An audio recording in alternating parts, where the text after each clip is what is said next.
Centuries, people have dreamed about spaceflight. For the last 40 years, it's been a reality, but not for our private citizens, until now. I'm Ryan Ahern. I'm an engineering student here at SLU, and as an avid space enthusiast, I like to keep myself informed on a lot of the companies and projects that are being undertaken to develop space. And one of my favorites that I'd like to share with you guys today is Virgin Galactic.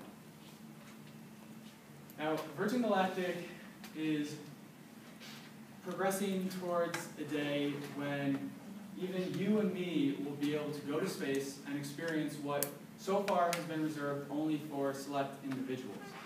They're doing this with a revolutionary business plan that is made possible by creative technology that will end up impacting much of the space industry. Now, what is this revolutionary business plan? Virgin Galactic is selling tickets to take people up into space, and they have a very unique strategy of getting them there. The passengers will be seated in a small space plane, which will be connected to a larger airplane, as you can see in this bottom picture. The airplane will then take them up to 10 miles in altitude, where the space plane will be released and then fire its rocket engines, taking them up to the edge of space. Now, according to Stanford.edu, the passengers will be in space for about 3 to 6 minutes, where they can experience weightlessness and a wonderful view. They will then re-enter the atmosphere and glide safely back down to the ground. Now, there are two main pieces of equipment that make this possible. First of which is White Knight 2, the large plane that you see in the top picture. This is what will be carrying the passengers up to that 10-mile altitude. As you can see, it's got a strange shape to it, known as its configuration. There are two main bodies connected by one large wing. This makes it easier to carry the space plane up to that 10 miles.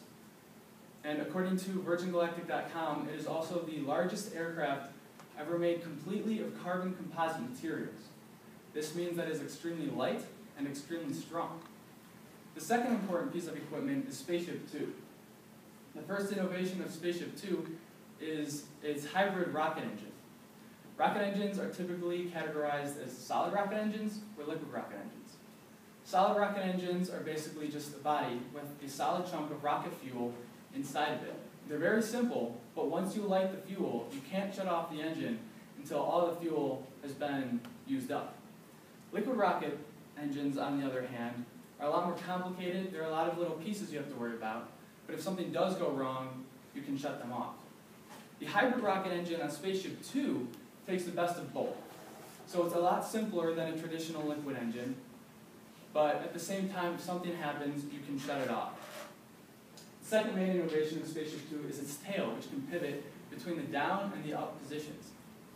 It'll be in the down position when they're ascending into space, so it's aerodynamic, and then it'll pivot up to the up position for re-entry. This creates a lot of air resistance, which makes for a slower and safer re-entry. Then once they're in the atmosphere, they pivot back to the down position so that they can glide in for a landing. Now, this innovative technology is definitely catching on in the rest of the industry. First of all, it's a lot cheaper. According to NASAspaceflight.com, Virgin Galactic's air launch system allows them to avoid exerting the extra energy to chug through the densest part of the atmosphere. This means that they can save fuel and money. Also, everything that they have is reusable, so they don't have to keep manufacturing parts. It's also much safer. Flying through the lower atmosphere is typically the most dangerous part of any rocket launch, and Virgin Galactic's air launch system allows them to completely bypass that. Also, the hybrid rocket engine on Spaceship 2, as I mentioned before, is a lot simpler and therefore more reliable.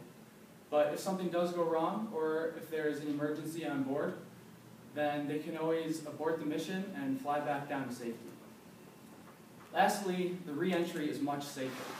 Because of the tail that pivots up, they'll be entering at a much lower speed, which prevents a lot of heat buildup. And unlike most spacecraft on re-entry, this means that there is absolutely no risk of burning up in the atmosphere, and they will be able to communicate with the people on the ground the entire time. On the right here are two examples of projects that have already been undertaken by other companies using similar ideas as Virgin Galactic. And according to space.com, NASA is also going to partner with Virgin Galactic to deliver payloads into space.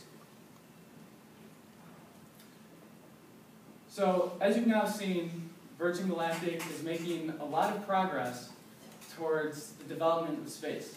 They have a revolutionary business plan that uses a unique strategy to provide a unique service. It's made possible by innovative technology that is going to have a large impact on the rest of the industry. But to me, what Virgin Galactic is really doing is they're taking that centuries-old dream of spaceflight and offering it to everyone, not just the select individuals. Because we all share Earth every single day, and it's time we start sharing space too. Thank you very much.